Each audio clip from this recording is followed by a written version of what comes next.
À la une ce soir, 2 ans de prison ferme, 5 ans de privation des droits civiques et 10 ans d'inéligibilité. Le tribunal correctionnel de Basse-Terre a rendu son verdict. Louis Molinier n'est plus le maire de Terre-de-Haut. Réaction d'Hilaire Brudet, son principal adversaire dans ce journal. Et les chauffeurs de poids lourds sont toujours mobilisés au pied de la carrière de Deshaies. Depuis 15 jours, ils demandent la réfection de la route qui mène à cette carrière.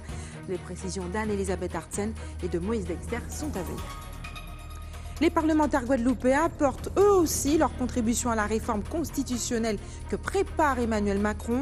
Ils ont proposé 37 mesures. Parmi celles-ci, le droit de vote pour les étrangers aux élections locales et le retour à un mandat présidentiel unique de 7 ans. Bonsoir et bienvenue sur ATV Guadeloupe. La sentence est tombée ce matin pour Louis Molinier. Le tribunal correctionnel de Basse-Terre l'a condamné à 2 ans de prison ferme, 5 ans de privation des droits civiques et 10 ans d'inéligibilité. La Cour a également ordonné la confiscation de ses biens immobiliers, accusés de détournement de fonds publics, de faux et d'usage de faux, de prise illégale d'intérêt et de non-respect du Code des marchés publics. Celui-ci perd tous ses mandats électifs. À sa sortie d'audience, ce dernier, Louis Molinier aurait annoncé son intention de faire appel de la décision du tribunal. Comment ce verdict a-t-il été accueilli? Voici la réaction de l'un de ses principaux adversaires, Hilaire Brudet, qui s'était constitué partie civile dans cette affaire. Il est interrogé par Yvan Lemar. Non, je l'ai toujours dit personnellement à Molinier, parce que nous sommes dans une petite commune, nous avons le même âge, nous avons, je vais dire, cheminé à l'école presque ensemble, et donc on a eu l'occasion, on se tutoyait, et on avait l'occasion de se dire, et notamment je lui disais que ce qu'il faisait là n'était pas bon. Mais il a hérité aussi d'une mentalité, d'une méthode qui se faisait depuis les années 70. Donc c'est 40 ans de despotisme. Maintenant, mon but, ce n'est pas spécialement de prendre la place de Molinier. Ce qui m'interpelle en premier lieu, je suis élu, je suis politique, je suis chef d'un parti, donc je fais de la politique bien évidemment. Je ne vais pas mentir, souvent j'ai eu l'occasion de solliciter le poste de maire, je ne l'ai pas eu.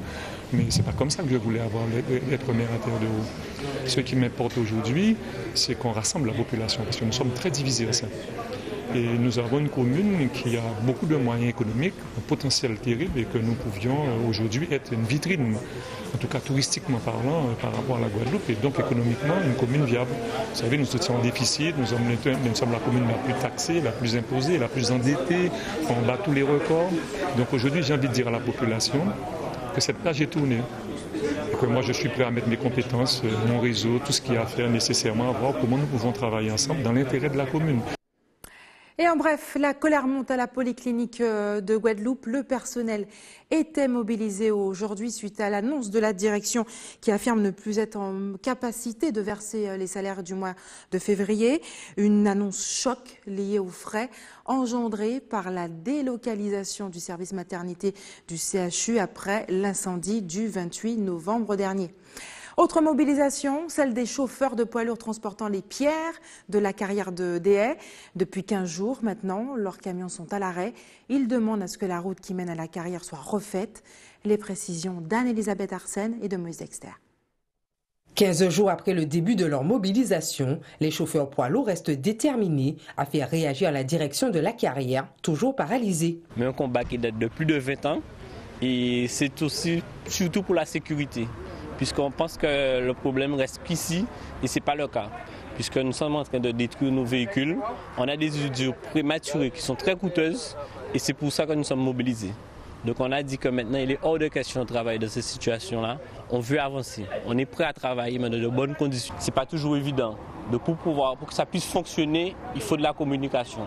La communication aujourd'hui, elle est moindre. Néanmoins, certains travaux ont déjà commencé à être effectués sur cette voie d'accès. Pour des raisons de sécurité, comme je le dis, que ça concerne tout le monde, on veut un accès total, dans l'intégralité. C'est vrai qu'on sait que ça va prendre un peu de temps, même s'ils ont joué avec certains facteurs. Mais là, on est parti pour un objectif et on doit l'atteindre. Ils ont fait le chemin, ils ont joué des petits jeux, des petits rôles, on va dire. Mais ça aurait pu être fait de manière plus rapide. Même ça, c'est de la stratégie, on le sait très bien. Mais bon, c'est la vie. On va rester patient. Les grévistes réclament un accès totalement rénové à la carrière et n'entendent pas céder sur ce point de revendication qui devrait être débattu lundi matin lors d'une rencontre entre les deux parties. Et demain s'ouvrira le Salon de l'agriculture à Paris. L'occasion pour les exploitants agricoles guadeloupéens de se montrer, mais surtout de valoriser leurs produits. Patrick Goll, bonsoir. Bonsoir. Merci d'avoir accepté notre invitation ce soir. Vous êtes le porte-parole du collectif des planteurs, ancien vice-président aussi de la Chambre d'agriculture. On le sait, Patrick Célin est déjà sur place pour ce Salon d'agriculture. Plus de 600 000 personnes le visitent chaque année, c'est énorme. Qu'attendez-vous de cette édition?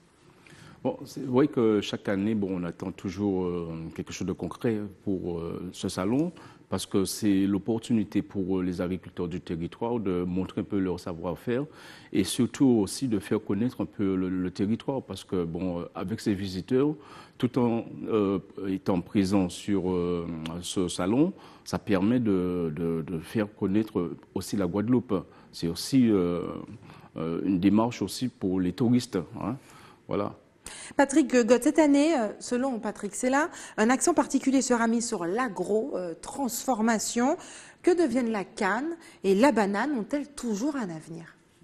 Je pense que oui, parce qu'on ne pourrait pas dire que, peut-être par rapport au quota, par rapport au volume de production, mais on peut encore avoir de l'avenir avec ces productions.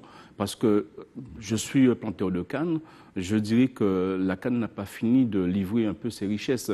Parce qu'avec la canne, ce n'est pas seulement le sucre. Il y a plusieurs produits que nous pouvons faire avec la canne. Et je pense que c'est vers ce cheminement que nous devrions aller pour encore dire qu'on peut véritablement vivre de la canne.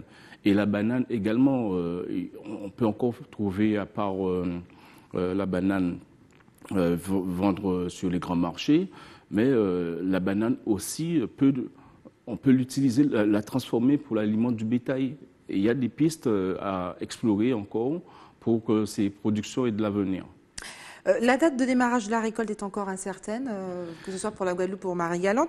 Le syndicat a concentré à Gardel toute son action sur 3 revendications. Une revalorisation des salaires, celle aussi, la revalorisation du montant des tickets restaurants, mais surtout l'application des accords binaux. Des salariés qui sont entrés après 2013 n'en bénéficient pas. Quelle est votre opinion là-dessus? Bon, c'est vrai que là, c'est un sujet qui concerne proprement les salariés de Gardel. Moi, je me trouve de l'autre côté, je suis planteur. Ce qui m'importe véritablement, c'est plus le démarrage de la récolte. Parce qu'il faut savoir qu'à chaque période, c'est toujours le même combat. On doit toujours attendre que ces NAO prennent fin pour que nous puissions avoir une date précise de démarrage de la récolte. Alors, voilà, c'est encore ce qui met les planteurs en situation, quelque sorte en dégoût. Parce que assez souvent, chaque année, aux périodes où nous avons un pic de sucre assez important pour dire qu'on peut démarrer la récolte, alors nous sommes obligés d'attendre que ces négociations prennent fin. Ces cannes sont debout. Comment s'annonce cette récolte 2018? Alors, je pense que vous avez pu bien constater, ces jours-ci, on a des pluies. Alors, très certainement, on n'aura pas une très forte richesse. Mais je n'ai pas encore les éléments par rapport à l'évaluation du quota global pour cette campagne. Alors, j'espère que cette année, qu'on aura une très bonne récolte, meilleure que les années précédentes. Ce que vous défendez ce soir, finalement, ce sont les planteurs, les difficultés auxquelles ils sont confrontés. Racontez-nous quels sont ces problèmes, ces difficultés que rencontrent les planteurs. Alors, c'est vrai, vous avez pu constater que tous ces jours-ci, les planteurs de canne se sont mobilisés pour un peu demander l'attention de nos institutions, parce qu'il y a très longtemps que nous vivons des difficultés récurrentes au sein de cette filière, et on a l'impression que nous ne sommes pas entendus. Et pourtant, nous avons nos représentants syndicaux qui, je pense, devraient faire mieux le boulot. Et finalement, nous étions obligés de constituer un collectif de planteurs avec le soutien d'une nouvelle structure qui est la coordination rurale pour pouvoir nous accompagner de manière à rencontrer les institutions et demander un peu des explications par rapport aux aides qui devaient être allouées aux planteurs. Que voulez-vous exactement? Alors, ce que nous voulons aujourd'hui, c'est surtout, il faut savoir qu'on va mettre en place la nouvelle convention Cannes 2018-2022. Et on constate qu'à travers cette convention, les choses seront encore plus compliquées pour les planteurs. Alors, Ce qu'on cherche véritablement, c'est de pouvoir chercher à sécuriser le revenu du planteur et également améliorer le revenu du planteur. Parce qu'il faut savoir que par rapport à l'organisation de la récolte, assez souvent, le planteur n'a jamais une garantie à 100% que ses cannes seront récoltées. Pour la simple et bonne raison, il n'existe pas de contrat entre le prestataire de service et le planteur. Simplement, on nous demande d'aller dans nos SICAV faire une signature pour dire que bon, telle ou telle entreprise va pouvoir récolter nos cannes. Mais en fin de compte, cette entreprise ne nous donne jamais la garantie que les cannes seront récoltées. Alors c'est déjà un premier point, je dis, qu'il faudrait améliorer ces conditions pour dire que bon voilà, qu'il faudrait qu'aujourd'hui, qu'on mette en place un contrat entre le planteur et l'entreprise, de manière que le planteur sache à quelle période que sa canne sera récoltée et en fin de compte à quel prix. Bien entendu, mettre des clauses pour qu'on ait des obligations des deux parties. Ça, c'est un premier élément. Ensuite, au niveau de la nouvelle convention, on précise bien que si nous ne sommes pas à jour de cotisation sociale et fiscale pour cette année 2018, on ne va pas pouvoir percevoir nos aides. Alors, là aussi, c'est déjà mettre en difficulté l'avenir de la filière, parce que si on ne gagne pas de revenus, comme ça a été le cas là depuis quelques années, comment payer ces cotisations? Alors, je pense qu'il va falloir porter des améliorations, porter des idées pour que le planteur demain puisse éviter d'être dans des situations où il ne peut pas payer ses charges fiscales et sociales. Alors, ces revendications tombent au moment où on arrive à la fin des quotas sucriers, où cette filière est encore plus menacée qu'auparavant. Est-ce que vous pensez à une reconversion, par exemple? Avant de le dire, parce qu'il y a un élément que Est-ce que vous moi, y songez? J'y pense totalement. C'est vrai qu'il faudrait revoir un peu la stratégie de développement des exploitations, mettre en place de nouvelles productions. Mais bon, des fois, c'est pour quel marché et quelles sont les mesures d'accompagnement. Mais ce que je veux bien faire comprendre qu'aujourd'hui, on craint le fait qu'on ait cette ouverture des quotas. Sincèrement, ça devrait être pour nous plus une opportunité, la libération de ces quotas. Mais ce que je peux constater, qu'au niveau de notre industrie, très certainement, eux, ils n'ont pas anticipé. Parce que libérer les quotas, c'est dire que, bon, voilà, eh bien, que nous devions nous organiser pour produire encore davantage, pour satisfaire les marchés. Mais il se trouve que, comme nous n'avons pas anticipé par rapport au matériel industriel, nous avons une capacité moindre et qui fait qu'on ne pourrait pas aller sur ces marchés. On aura des difficultés. Est-ce que vous voyez un peu? Alors, si réellement Gardel l'avait anticipé, augmenter sa capacité de broyage, et à ce moment-là, bon, je pense qu'on aurait pu répondre aux attentes du marché. Mais c'est vrai, dans le cas actuel, je pense que c'est difficile véritablement d'avoir une... Voilà, tout à fait. Comment voyez-vous l'avenir? Eh bien, je ne suis pas pessimiste. Je ne suis pas pessimiste parce que l'agriculture, je dirais, a beaucoup d'atouts. Hein. Et c'est vrai qu'aujourd'hui, aller sur des projets d'agrotransformation, c'est une manière de pouvoir mettre des plus-values sur nos produits et également créer notre dynamique de développement agricole. Il faut savoir que, bien entendu, le président parle de l'agrotransformation. Il y a un projet à venir sur le nord de la Grande Terre, qui est l'unité de transformation, qui est un projet porté par la communauté d'Aglo, qui devrait très bientôt voir le jour. Alors là aussi, je pense que la mise en place de cet outil sur le territoire expérimental serait pour les agriculteurs une aubaine. Il va falloir que les agriculteurs s'attellent à mettre en production pour répondre aux attentes de cette unité. Patrick Gott, merci d'avoir accepté de répondre à nos questions ce soir. Nous parlons politique maintenant. C'est l'un des grands dossiers présidentiels de l'année 2018. La réforme constitutionnelle voulue par le président de la République Emmanuel Macron. Les parlementaires guadeloupéens ont élaboré des propositions qui ont été d'ailleurs remises à la ministre de la Justice. Parmi celles-ci, le droit de vote pour les étrangers aux élections locales.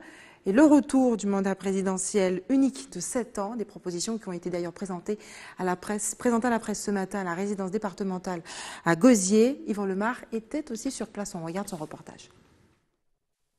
Ces 37 propositions sont une série d'amendements qui devraient être étudiés dans le cadre de la réforme constitutionnelle prévue par Emmanuel Macron.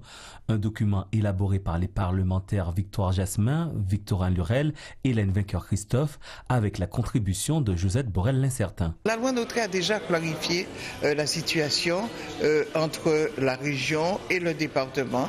Donc nous savons nos domaines de compétences spécifiques, nos domaines de compétences partagés. Je crois que moi, ce qui m'intéresse aussi, c'est à travers les modifications, les adaptations, les habilitations qu'on pourrait avoir avec les assises que j'ai conduites depuis un an, mais proposer aussi à nos parlementaires d'adapter certaines lois sociales aux problèmes de la Guadeloupe. Dans ce document, il y a 6 propositions pour modifier l'article fondateur de la Constitution, 5 pour renforcer les droits des citoyens, 3 pour moderniser la fonction présidentielle, 12 pour un rééquilibrage des pouvoirs et 11 pour moderniser la République et faire respirer les territoires. Ces propositions ont été présentées dans le cadre de nos groupes respectifs au Sénat et à l'Assemblée nationale, de façon à discuter globalement avec nos groupes. Dans le deuxième temps, nous avons prévu de les présenter à tous les parlementaires guadeloupéens et également les élus guadeloupéens afin qu'ils puissent porter des amendements. Ça, ce sont nos propositions, mais qui ne sont pas définitives. Ils peuvent être corrigés, amendés, modifiés, de façon à ce que nous puissions aller sur des amendements qui auraient le consensus le plus large possible, afin qu'ils puissent être, j'ai envie de dire, validés et par la majorité et par l'opposition. Selon les parlementaires, une dizaine de propositions pourraient être acceptées lors de l'élaboration de la loi. On l'a déjà présenté au ministère de la Justice, on l'a présenté au groupe des députés socialistes, au groupe des sénateurs socialistes. Je l'ai envoyé à presque tous les groupes du Sénat, au LR, les Républicains, donc les sénateurs de droite. On l'a envoyé à presque tous les groupes. Maintenant, on vous voit, vous, la presse, on continuera jusque... C'est un débat qui est ouvert. C'est un débat. Pour autant, on a d'autres lois. On a le quotidien des Guadeloupéens, l'eau, le transport, les déchets, les fins de mois difficiles, la rentrée des classes. On a ce quotidien-là et qu'il faut améliorer. Mais lorsqu'un véhicule de révision constitutionnelle passe devant vous, il faut monter dans ce véhicule, faire des propositions pour améliorer le quotidien et, si j'ose dire, le fonctionnement de la société française. Les parlementaires ont jusqu'à fin avril pour présenter leurs documents définitifs, période envisagée par le gouvernement pour le dépôt du projet de loi constitutionnelle. Et le président des moyennes et petites industries, Christophe Wachter, a été élu ce matin président du Conseil économique, social et environnemental régional, seul candidat en lice. Il a recueilli 35 voix sur 39 votants. Cette assemblée qui représente les forces vives de la Guadeloupe remplit une mission de consultation auprès des instances régionales. Si elle ne prend aucune décision, elle émet néanmoins des avis par lesquels elle participe à l'administration de la région, notamment sur les projets économiques et sociaux. Autre organe à avoir un nouveau président, ou plutôt une nouvelle présidente, c'est le Conseil de la culture, de l'éducation et de l'environnement. Lucette Vérac a été élue en fin de matinée. Active dans le monde associatif, l'ancienne coordinatrice du Téléthon Guadeloupe et actuelle présidente de l'Association pour la valorisation de l'environnement est à la tête de cette assemblée qui joue un rôle consultatif auprès de la région sur les questions relatives à l'éducation, à la culture et à l'environnement. On écoute d'ailleurs les premières impressions de celle-ci, Lucette Vérac, des impressions recueillies par Anne-Elisabeth Arsène et par Moïse Exter. Il est important pour éclairer les décisions publiques que la société civile puisse s'exprimer, puisse concevoir un certain nombre d'avis. Donc nous avons en Guadeloupe 2 conseils, un conseil économique, social et environnemental et un conseil culture, éducation et environnement. Donc le mandat de leurs membres était arrivé à échéance et il faut le renouveler tous les 6 ans. Donc c'est ce qui a été fait. Donc je désigne dans un premier temps les organismes qui composent ces conseils avec des collèges et ensuite les organismes me présentent des représentants de leurs représentants. Donc ce matin, il s'agissait d'installer ces 2 conseils et l'installation consiste à élire des présidents et des bureaux. Donc on peut se féliciter que nous ayons la parité puisque nous avons un président et une présidente. Je suis très émue et très heureuse parce que je suis donc élue. Ça veut dire que mes Mes collègues m'ont fait confiance. Ils reconnaissent mon engagement vis-à-vis de cette institution. Le CCE est là, c'est une institution aux côtés du conseil régional pour donner des avis. Et des avis, chaque fois qu'il y a une plénière de la région, nous devons donner notre avis dans les 3 compétences que nous avons, la culture, l'éducation et l'environnement. Donc les prochains jours, nous allons travailler sur la mise en place des commissions. Et ce sont les commissions qui travaillent, font des propositions, qui se transforment en projets et ensuite en activités pour le CCE. Et restez sur ATV Guadeloupe dans quelques minutes. Un nouveau comité de soutien se crée autour du projet aurifère de la Montagne d'Or en Guyane. Et puis pause gourmande dans ce journal avec la recette du poisson-lion très apprécié dans nos assiettes. L'Institut martiniquais de formation pour adultes fêtait aujourd'hui ses 1 an d'existence. Un organisme qui a la lourde responsabilité de participer à la réduction du chômage dans une région si frappée. Quel bilan? Reportage Guy Raphaël René. Là, nous avons 24 élèves. L'aînée a 37 ans et la plus jeune a 20 ans. Ces stagiaires font partie de la seconde promotion de la formation d'auxiliaire de puériculture. À l'IMFPA, c'est la seule formation diplômante et en plus accessible uniquement sur concours. 24 élus pour 400 candidats depuis 2 ans. La majeure partie des candidats, ce sont des bacheliers, donc ils n'ont accès pour le concours qu'à l'épreuve de test psychotechnique. Et les autres candidats ont une épreuve de culture générale. Ils sont à peu près 35 candidats à avoir une épreuve de culture générale avec 2 exercices de maths, un exercice de sciences naturelles et un devoir de français. La structure propose une 50aine de formations qualifiantes accessibles à tous les publics. L'une des innovations, la PA2I, plateforme de préparation à la performance individuelle, qui accompagne les personnes peu ou non qualifiées dans leur projet de formation. Aujourd'hui, une 20aine de candidats y ont reçu leur certificat de remise à niveau, premier pas vers la professionnalisation. Nous avons véritablement institué au niveau de l'IMFPA une logique de parcours, c'est-à-dire que nous pouvons accepter des personnes sans sélection, qui n'ont pas forcément le niveau, et leur permettre d'acquérir des compétences clés, un socle de compétences qui après pourra être enrichi avec une préformation, puis ensuite par une formation qualifiante. Pour garantir au mieux la réussite des stagiaires, l'IMFPA a revisité le modèle pédagogique en vigueur durant les années AFPA. Aujourd'hui, les formateurs s'appuient sur des techniques plus modernes. Nous privilégions, je dirais, une pédagogie axée sur la transmission de la compétence et du geste professionnel. L'objectif est de pouvoir transformer en moins d'1 an des personnes qui ne sont pas forcément des professionnels et par la proximité avec un formateur qui est lui-même expérimenté, qui a une grande expérience professionnelle, mais qui est également formé en termes de pédagogie. Avec ça, nous sommes capables de faire, je dirais, un professionnel capable de s'intégrer instantanément, si j'ose dire, dans le monde de l'emploi. Depuis le début des programmes en janvier 2017, 700 000 heures de formation ont été dispensées à plus d'1 millier de stagiaires, parmi lesquels 200 ont candidaté à l'obtention d'un titre professionnel. Une satisfaction pour les élus, 1 an après. Pour moi, c'est une année de démarrage où nous avons une montée en puissance, j'ai envie de dire, fulgurante, puisque nous avons accueilli pas moins de 1300 stagiaires avec 60 titres de préparés. Il y a encore des choses à faire, mais ça fonctionne depuis 1 an et ça ira de mieux en mieux. En 2018, la structure espère poursuivre sa montée en puissance en proposant une 20aine de formations supplémentaires. Et en Martinique, toujours de nouvelles coulées de boue ont été observées hier soir dans la commune du Prêcheur. Cette fois, la rivière est sortie de son lit au niveau des habitations, prenant de court les habitants. Le reportage de Louis Sabas. Au jet d'eau, à la pelle ou à l'aide d'une brouette. Ce matin, les riverains du quartier Coquette pensent les blessures de la nuit. La rivière du Prêcheur est sortie de son lit à cause des pluies. Charriés par le torrent, des tonnes de terre ont recouvert la route jusqu'à leur maison. J'avais très peur hier et puis je ne me rappelle pas vers quelle heure, vers 2 h du mat. La rivière descendait vraiment fort ça. C'était effrayant. Conformément à la procédure de sécurité, cette préchotine a quitté son quartier dès la première alerte. Hier soir, il y en a eu 3. Voilà plusieurs semaines que cela dure, alors ici, on accuse le coup. Si il y a un emploi pour 2 mais si je veux, mais également du quoi 9 heures, du quoi 11 heures, du quoi 2 heures, nous allons à 2 heures du matin. C'est stressant. Je vous dis vraiment, c'est très stressant. Ça me rend malade, je ne dors pas. Ça m'a donné, je suis grippée. En plus, je suis grippée. Tous gardent un œil sur la rivière devenue méconnaissable. Son lit a changé plusieurs fois de place.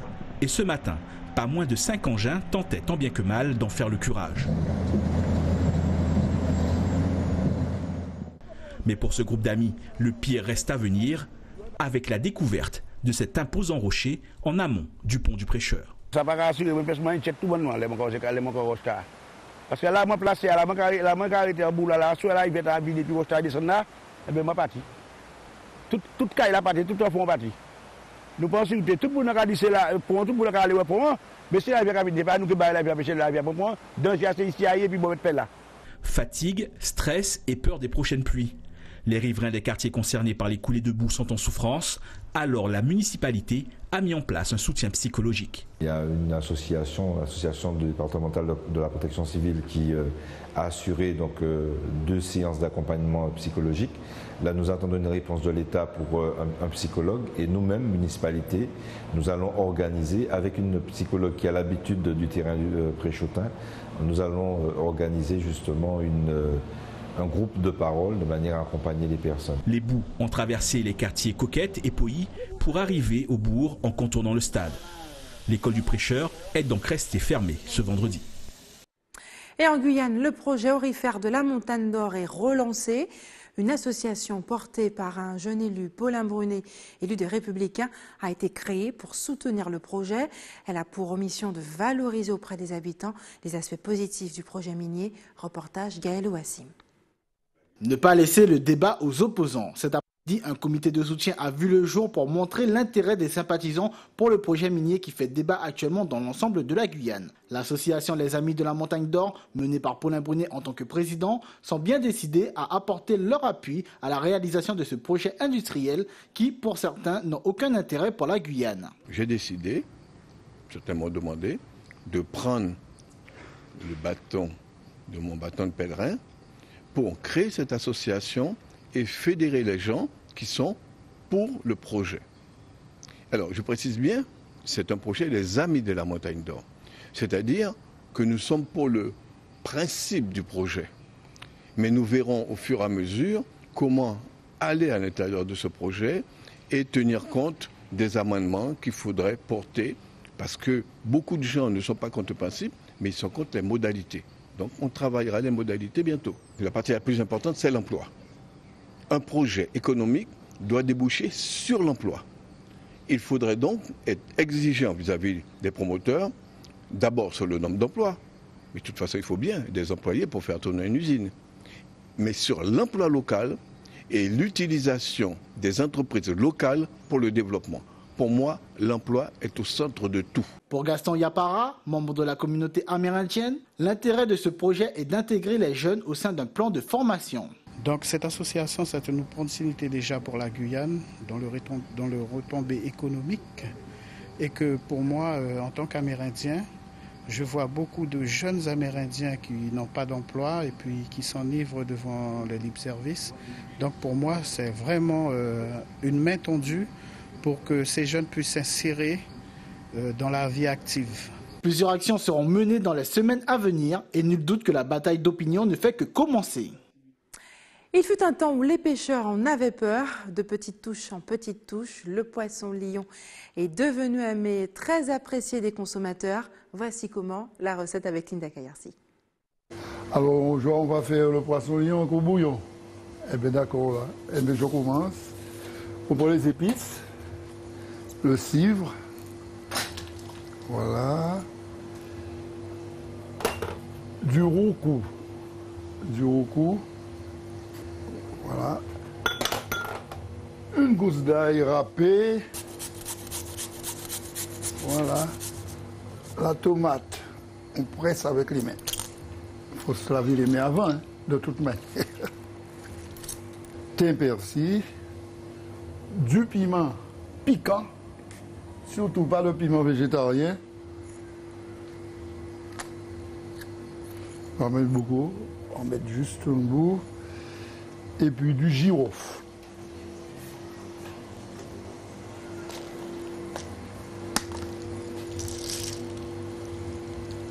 Du girofle.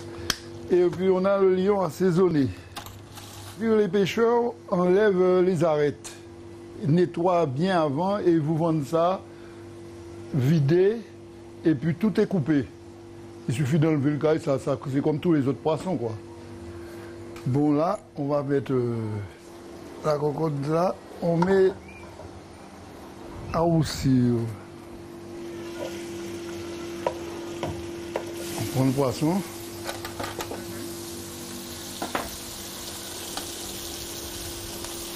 On pose. On prend cette sauce. C'est tout de... Voilà. On rajoute un peu d'eau, un petit peu de sel, voilà, et du citron.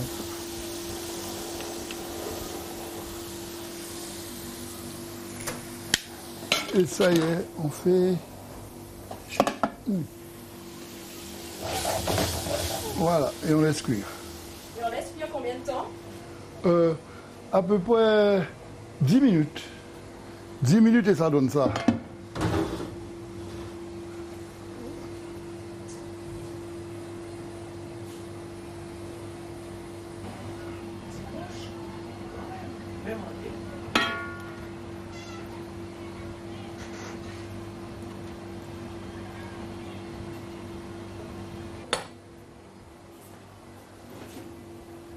Voilà. Et c'est prêt à servir. Je vais faire l'autre.